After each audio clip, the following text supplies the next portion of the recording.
చేతిలో సామాజిక అస్త్రం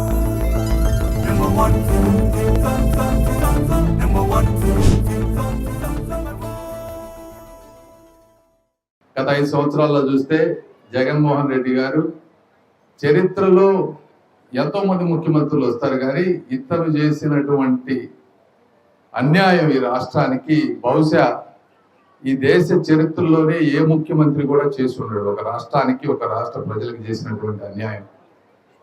ఎందుకంటే 5 సంవత్సరాలు మీరు చూస్తే మొత్తం రోడ్లన్నీ నాశనం అయిపోయినాయి.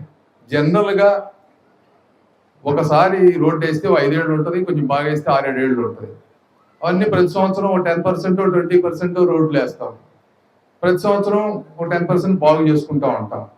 అసలు 5 ఏళ్ళు పూర్తిగా వదిలేసి మొత్తం భారం పడిపోయింది ఈరోజు. అంటే రాష్ట్రం అంతా కూడా రోడ్లు వేయాల్సినటువంటి, ఏదో రాతయ్య గురించి అప్పుడే మేలుకొని మనం ముందుకు వస్తే దేశం అంతా రోడ్లు ఎట్లా వేయాలో రాష్ట్రం అంతా ఆ విధంగా తయారు చేసి పెట్టారు. ఒక పక్క రోడ్లు వేయాలి, సమస్యలన్నీ పేరుకుపోయినాయి. ఎక్కడ పడితే అక్కడ అప్పులు, సెంట్రల్ గవర్నమెంట్ స్కీముల్లో వాడుకోలేనటువంటి పరిస్థితి. అక్కడ కొన్ని చోట్ల దొంగ సర్టిఫికెట్లు పెట్టడం, ఎక్కడికి పోయినా ఢిల్లీలో పోయి ఆంధ్రప్రదేశ్ అంటే వాళ్ళు పైకి కిందకి మమ్మల్ని చూడటం, ఈ విధంగా చేశారు. అంటే కొన్ని సంక్షేమ పథకాలు బటన్ నొక్కి పొద్దున్న నుంచి సాయంత్రం దాకా ఏదో చేశారు. దానివల్ల డబ్బులు బ్యాంక్ అకౌంట్ నుంచి బ్యాంక్ అకౌంట్కి మారినాయి కానీ అభివృద్ధి అనేది ఎక్కడా జరగలేదు. ఇప్పుడు మీరు చెప్తా ఉన్నారు నంది వెలుగు బ్రిడ్జ్ అని.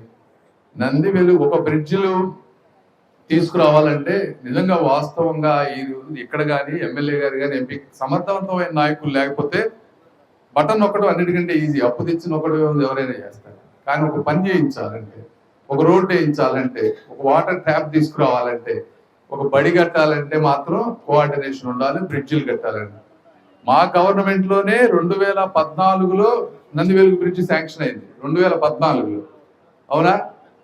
వర్క్ ఎప్పుడు మొదలైంది? 2017లో మొదలైంది. అంటే ఒక బ్రిడ్జి శాంక్షన్ అయిన తర్వాత వర్క్ మొదలవడానికి పట్టే ఇక్కడే కాదు దేశం మొత్తంలో కూడా కనీసం 2 సంవత్సరాలు పడుతుంది. ఎందుకు పడుతుందంటే నేను చూసే ఎందుకే ఇంత టైం పడుతుంది. 16 శాంక్షన్లు కావాలి. ఒక ఇచ్చిన తర్వాత కాంట్రాక్టర్ది, వాళ్ళు చేసే వాళ్ళ బ్యాంక్ గ్యారంటీలు, వాళ్ళ క్రెడిబిలిటీలు అన్నీ చెక్ చేయాలి, ఫైనాన్షియల్ శాంక్షన్, ఇలా ఒక 16 స్టెప్స్ ఉన్నాయి. ఇవన్నీ చేస్తే కానీ బ్రిడ్జ్ మొదలవదు. అయితే మీకు ఒకటే చెప్తా ఉన్నాం, మేము దాన్ని 6 నెలలకు తీసుకొచ్చారు. మొత్తం ఇప్పుడు వచ్చినటువంటి 7 బ్రిడ్జిలకి ఒకసారి వచ్చిన తర్వాత 6 నెలల్లో బ్రిడ్జి మొదలు పెట్టే విధంగా ప్లాన్ చేస్తున్నాం. ఈ నంది వెలుగు దాంట్లో యాక్చువల్గా ఇంకా ఎక్కువ సమస్యలు ఉన్నాయి. పాత కాంట్రాక్టర్కి బిల్లులు ఇవ్వాలా 6 సంవత్సరాల నుంచి. అతనికి ఇంట్రెస్ట్లు, మళ్ళీ అతను చేస్తాడా చేయడా, అతని అన్ని సెటిల్ చేసి అతన్ని పంపించాం. అతను పంపించకపోతే కొత్త కాంట్రాక్టర్ వచ్చేటువంటి పరిస్థితి లేదు. మళ్ళీ అంతా కొత్త ఎస్టిమేషన్స్ వేయించి అవన్నీ టెండర్లు కాల్ చేసాం. కాంట్రాక్టర్ కూడా సెలెక్ట్ అయ్యాడు. ఈ నెలాఖరు లోపు లేదా వచ్చే నెల మొదటి వారం లోపు నంది వెలుగు మళ్ళీ పునఃప్రారంభం, మిగిలిన దాన్ని శంకుస్థాపన చేస్తాం. చేసి ఒక 6 నెలల నుంచి 1 year లోపు అది కంప్లీట్ అయ్యే బాధ్యత నేను తీసుకుంటాను. మీరు దాని గురించి వరి అవ్వద్దు. రెండోది, బలమైన నాయకుల ఇంపార్టెన్స్ ఏంటి అనే దానికి అన్న మొన్న నాకు 3-4 సార్లు కలిసాడు. అదేవిధంగా మహానాడులో కూడా గట్టిగా చెప్పారు. 2019లో తెలుగుదేశం పార్టీ అధికారంలో ఉన్నప్పుడు జాతీయ ఉపాధి హామీల కింద చాలా మంది చిన్న కాంట్రాక్టర్లు అందరూ కూడా 4 లక్షలు 5 లక్షల రూపాయలు ఇదే విధంగా రోడ్లు వేయటం కానీ, డ్రైన్లు కట్టడం కానీ చిన్న పనులు చేశారు. ఆ రోజు జగన్మోహన్ రెడ్డి గారు గవర్నమెంట్లోకి వచ్చిన తర్వాత కేవలం తెలుగుదేశం పార్టీ వాళ్ళు అని చెప్పి వీళ్ళు పనులు చేస్తే వీళ్ళు పనులు చేయలేదని చెప్పి ఆ వర్కులన్నీ క్లోజ్ చేయించేశారు. అసలు డబ్బులు ఉండి ఏమైనా పే చేయాలన్నా మెకానిజమే లేకుండా సిస్టంలో తప్పుడు సర్టిఫికెట్లు పెట్టబట్టి అన్న 3-4 సార్లు నా దగ్గరికి వచ్చి ఇది మన వాళ్ళ కార్యకర్తలు అంటే మీకు కూడా ఎందుకు చెప్తున్నానంటే, నాకు చాలా మంది ఎమ్మెల్యేలు ఉన్నారు కానీ మీ గురించి, కార్యకర్తల గురించి 1-4 సార్లు అడిగి చేసిన వ్యక్తి నరేంద్ర కుమార్ గారు. ఆయన కూడా వచ్చిన తర్వాత నేను కూడా ఇష్యూ మీద సీరియస్ గా కూర్చొని ఇక్కడ ఉన్న పంచాయతీరాజ్ డిపార్ట్మెంట్ లో ఉన్న సెక్రటరీలు వీళ్ళందరితోటి సెంట్రల్ లో ఉన్న వాళ్ళని టీముని అందరినీ కూర్చోబెట్టి ఒక 3-4 రివ్యూలు చేసి అవన్నీ ఓపెన్ చేపించి దాన్ని ఒక కొలిక్కి తీసుకొచ్చాం. అది కూడా ఒక 2-3 వారాల్లో 180 కోట్ల రూపాయల పెండింగ్ బిల్లు అందరికి కూడా ఎన్ని వస్తాయి త్వరలో. సో ఈ విధంగా ఎక్కడికక్కడ కోఆర్డినేట్ చేసుకొని స్టేట్ సెంట్రల్లో వర్కులన్నీ చేస్తా ఉన్నాం. వీటన్నిటికన్నా ముఖ్యం, సరే మా అంటే చిన్న చిన్న పనులు ఏదో చేస్తాం మా శక్తి మేరకు. మరి ఈరోజు మీరు చూస్తూ ఉంటే రాష్ట్రం ఇంత అప్పులమయం అయిపోయినా ఇచ్చిన మాట కోసం ఎక్కడ ఏ రాష్ట్రంలో కూడా లేని విధంగా ఆంధ్రప్రదేశ్ తప్పించి వేరే రాష్ట్రాల్లో అత్యధికంగా ఈరోజు ఇచ్చే పెన్షన్ ఎంతో తెలుసా మీకు? 2,000 హైయెస్ట్ ఇప్పటి వరకు ఇచ్చేది. ఇక్కడ 4,000 ఇస్తా ఉన్నారు. 1వ తారీఖు ఇస్తా ఉన్నారు. 35,000 కోట్ల రూపాయల భారం పడతా ఉంది ఈ రోజున ప్రతి గ్రామంలో. రెండోది తల్లికి వందనం. తల్లికి వందనం దాదాపు 10,000 కోట్ల రూపాయలు ఈ రోజున ప్రతి ఇంట్లో ఎంతమంది ఉంటే వాళ్ళకి ఇస్తా ఉన్నారు. ఇవన్నీ చేయాలంటే ఇది మామూలు వల్ల అయ్యేటువంటి పరిస్థితి కాదు ఇది.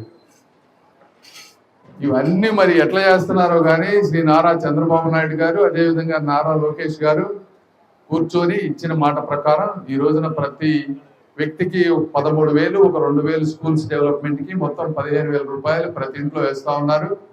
దీనికి కూడా మీరు అందరూ ప్రజలు అంటే సంక్షేమం ఇవ్వటమే కాదు, డెవలప్ చేస్తూ సంక్షేమం, అన్ని రోడ్లు వేస్తూ, అమరావతిని పూర్తి చేస్తూ, పోలవరాన్ని పూర్తి చేస్తూ, స్టీల్ ప్లాంట్ నిలబెడుతూ, ఎక్కడికక్కడ ఇండస్ట్రియల్ కారిడార్స్ ని తీసుకువస్తూ, కంపెనీలను తీసుకువస్తూ, ఇవన్నీ ఆగిపోయినవన్నీ కూడా 1-2 సంవత్సరాల్లో చేయాలంటే సామాన్యమైన నాయకుల ఎవ్వరి వల్ల కాదు. అది మీరు అందరూ కూడా చరిత్రలో మీరు అత్యంత రుణపడి ఉన్నారు. మనందరం కూడా నారా చంద్రబాబు నాయుడు గారికి, అదేవిధంగా నారా లోకేష్ గారికి, పవన్ కళ్యాణ్ గారికి.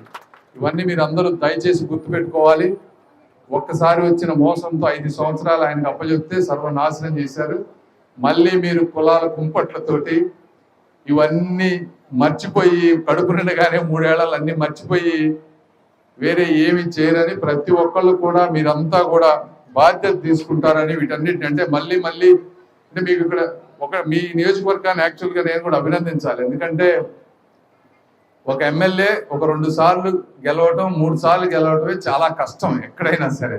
4 సార్లు గెలిచారంటే హిస్టరీ క్రియేట్ చేసినట్టు. అట్లాంటిది ఆయన 7 సార్లు మీరు గెలిపిస్తా ఉన్నారు. అది మీకు వారికి ఉండేటువంటి అవినాభావ సంబంధం, మీ మంచితనం, ఆయన వ్యక్తిత్వం, ఆయన పనిచేసేటువంటి గుణం, ఇవన్నీ కలిసి వస్తూ ఉన్నాయి. ఇదే విధంగా మీరు వారిని ఆశీర్వదించాలని మనస్ఫూర్తిగా కోరుకుంటా ఉన్నా. ఇంకొకటి అన్న 2 అడిగారు. ఒకటి గుంటూరు ఛానల్ మోడర్నైజేషన్. ఇప్పుడు మీరు చెప్తా ఉన్నారు కదా, ఇవన్నీ సంక్షేమ పథకాలు ఇస్తూ డెవలప్మెంట్ యాక్టివిటీస్ చేయాలంటే కూడా చాలా కష్టం. అయితే ఈ గుంటూరు ఛానల్ ఇవన్నీ మోడర్నైజేషన్ అన్నా నేను కూర్చొని ఆల్రెడీ ఎస్టిమేషన్ వేయించాం. ఈ 1-2 సంవత్సరాల ముందు గుంటూరు ఛానల్ ఎక్స్టెన్షన్ అయిపోయిన వెంటనే అవి కూడా గుంటూరు ఛానల్ ఎక్స్టెన్షన్ కూడా ల్యాండ్ ఎక్విజిషన్ 100 కోట్లు అవుతుంది. మనం 2019కి ముందు వేసిన ఎస్టిమేట్సే 250-300 కోట్లు అవుతుంది అది తవ్వాలంటే. ఇప్పుడు మళ్ళీ కొత్త కాంట్రాక్టర్ని పిలిచి కొత్త టెండర్లు వేసి చేస్తే అది 400-500 అవుతుంది. అయినప్పటికీ పాత కాంట్రాక్టర్ని పిలిచి ఏదో విధంగా ఇది ఒక్కటి చేసి పెట్టమని రిక్వెస్ట్ చేస్తే ఆయన పాత రేట్లకి చేయడానికి సిద్ధపడ్డారు ఆయన. అంటే వాళ్ళు వేరే వర్కులు కూడా చేస్తూ ఉన్నారు స్టేట్లో. కాబట్టి మనం అడిగిన దాని మీద ఒక నమ్మకం మీద, ఒక రిక్వెస్ట్ మీద ఇది చేయడానికి ముందుకు వచ్చారు. ఇదే విధంగా గుంటూరు ఛానల్ మోడర్నైజేషన్ కూడా తీసుకుంటాం. కొంచెం సమయం ఇవ్వండి. నాకు అర్థం కాలేదు కానీ బట్ ఏదైనా ఈ గ్రామానికి వస్తూ ఉంటే ఎదురుగా చూస్తూ ఉంటే 60 ఫీట్ల రోడ్డు అద్భుతంగా ఉంది. చాలా సిటీల్లో కూడా ఇట్లాంటి రోడ్లు లేవు. అందుకు ఈ గ్రామస్తులు కూడా అభినందించాలి. మీరు అందరూ కలిసి చక్కటి రోడ్లు ఈ విధంగా కృష్ణుడి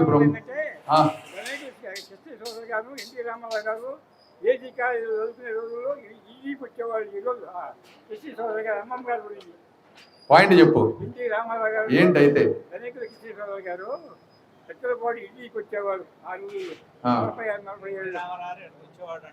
ఎన్టీ రామారావు గారు ఇక్కడికి వచ్చారంటారా? ఓకే ఓకే ఓకే మంచిది. ఓకే అమ్మా. సో ఏదేమైనప్పటికీ మీ ఆదరాభిమానాలు ఇలానే ఉండాలి. అన్న కానీ నేను కానీ ఎప్పుడు కూడా ప్రజలకి విషయంలో మంచి తరపే ఉంటాం. అన్నగారి సిద్ధాంతాలు పుచ్చుకున్నటువంటి వ్యక్తులు ఆయన కానీ నేను కానీ ఇద్దరం కూడా. అవినీతిని సహించం, పనులు చేపించే తత్వం, ప్రజలందరూ బాగుండాలి, అన్ని మతాల వాళ్ళు బాగుండాలని కోరుకునేటువంటి వ్యక్తులు. దయచేసి మీరు అందరూ అర్థం చేసుకోవాలని కోరుకుంటూ మరొకసారి మీ అందరికీ మనస్ఫూర్తిగా ధన్యవాదాలు తెలుపుతా ఉన్నాను. Thank you.